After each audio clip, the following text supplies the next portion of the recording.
Please turn your sound on to hear full explanations of our answers. Thank you.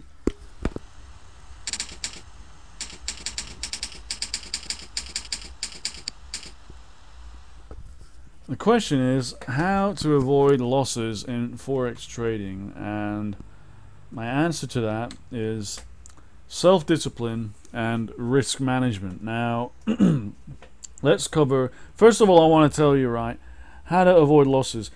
Any trader, Forex or not, is never going to win on every single trade. That is not the idea. It's a common misconception in both trading and even betting that you can win every time if you're good. The thing is, there's a lot of, there's a luck factor out there. There's chance. Nobody can predict with 100% accuracy what is going to happen. So any good trader has to admit, look, I'm not going to win every single trade. But the key is to, if you look at all your winning trades and all your losing trades, regardless of how many of each there are, if you look at the total value of wins against the total value of losses, then your aim is for your wins to outnumber your losses in dollar value, right? Not in number value. You can have, for example, 3 wins and 7 losses, but still come out profitable. Although that's a little risky because, if you have suddenly 2 wins or 1 win instead, then, it's quite volatile. But that's the idea. So, you can't avoid your losses completely, but you can minimize them through a number of ways. And you can minimize the magnitude, the size of your losses as well. Now, the first is self-discipline. And that is all about using logic over emotions, because most people make decisions based on their emotions, and it's just something that's in our instincts, it's in our DNA. It's the way that all animals live. Most animals don't even have logical thought like us, and even though we're more advanced than animals, we are more alike than we realize. So most of us don't even make logical decisions day to day. We make emotional ones, and then or instinctive ones, and then what we may do, if we think they're logical, we're actually backwards rationalizing and pretending that they were logical when they really weren't at all. But in trading, to be successful, you have to be logical, and you have to recognize your emotions and keep them aside and don't let them affect your trading decisions. And this is what I mean by self-discipline. But that's a skill that you're not going to get immediately. It's going to take a while, and your emotions will always be there, and you're always going to have to keep a watching eye over them. That's not a problem. And this is the reason why you hear people talk about a system, because if you have a system in order to make your trading decisions, then your system will say something like, if there's a condition X and a condition Y and then condition Z happens, then take trading decision A, and if not, take trading decision B. It's completely logical. It's based on various factors and conditions, and it can't be swayed by emotions. Now, there is no such thing as the perfect system, but you can get pretty damn close to it.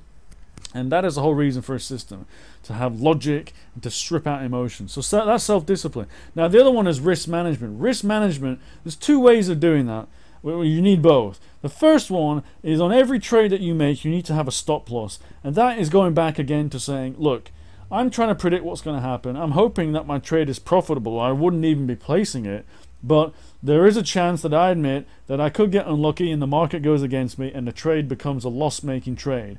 Now, when a trade starts to make a loss, if it goes back 1 pip the second after you place it, of course you're not going to immediately close out and close out your trade and reverse it.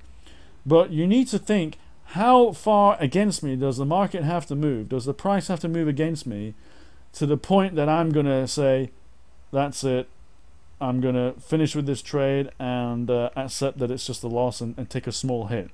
Well, that's up to you, but a stop loss, most people set it between, set it around 5%, sometimes more, sometimes 10%. Depends on your market, it depends on the liquidity of the market, it depends on several factors, but you've got to always have a stop loss. And every good trader has a stop loss. Now, the other side of risk management is, how much do you risk on each trade? If you look at your overall balance that you have, how much do you risk? Now, let me tell you straight up, in case you didn't know this, it is ridiculous to put all of your account on one trade. You probably know that already. But maybe you think that it's okay to put 1/10 of your balance on one trade. And let me tell you now, that is a bad idea. All you need is 3 or 4 losses and you're down to almost half your balance already. So even 10% is bad. 5% is probably the absolute maximum. You're really looking at less than that. You should really be putting on of the order of 1 or 2% or thereabouts. But again, it depends on a few other factors. But what I can definitely tell you is 10% is foolhardy. It's silly. Don't do it. That's risk management. Risk management is how much of your entire net worth, of your equity, are you risking each time. So that, how to avoid losses in Forex trading, combination of self-discipline and risk management. Hope you enjoyed this video. And before I go, I just want to say, for best results, if you want to become a better trader, if you want your logic to overcome your emotions, if you don't want to go on a losing streak because you're fearful or even greedy or anything like that, if you want to be consistent in your trading, be reliable, logical, and have those consistent profits and become that better trader, then I want to recommend to you down below in the description box. There's a link I put there, and that's a link to a site. So please click on that link. It'll take you to a site that's been set up by a trader, a very good trader, and what he does is thousands of guys have gone to that site and have benefited from what he has to say. So if you go visit that site right now and see what he has to say, I'm telling you, you will be blown away by what he has to say, and you will definitely improve your trading. You'll become a better trader, no doubt about it. So please check out that link, and I will see you in my next video. Take care.